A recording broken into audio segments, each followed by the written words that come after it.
Matitino pa kayong mga Pilipino. Sana alam ninyo kung ano ang ibig sabihin nito.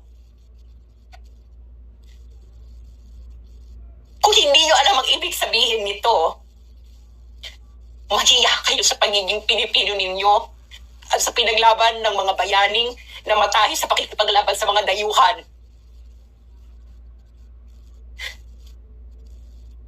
Kung hindi inyo alam kung anong ibig sabihin nito, mahiya kayo sa mga nagbuwis ng buhay ng napakaraming Pilipino laban sa mga dayuhang nanakop sa Pilipinas. Huwag kayong humarap sa monumento ni Rizal o ni Bonifacio. Mahiya kayo kung hindi nyo alam ang ibig sabihin nito.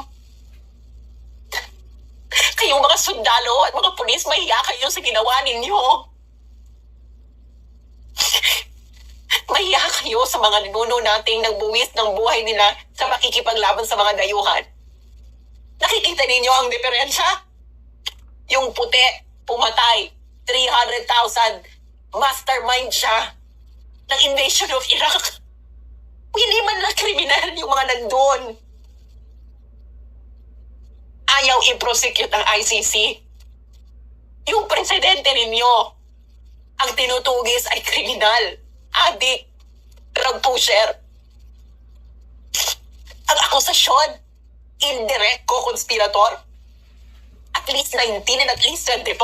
Yung isa at least 300,000, ayaw mo i-prosecute. Kung hindi nyo alam ang ibig sabihin dito, mahiya kayo sa pagiging Pilipino ninyo.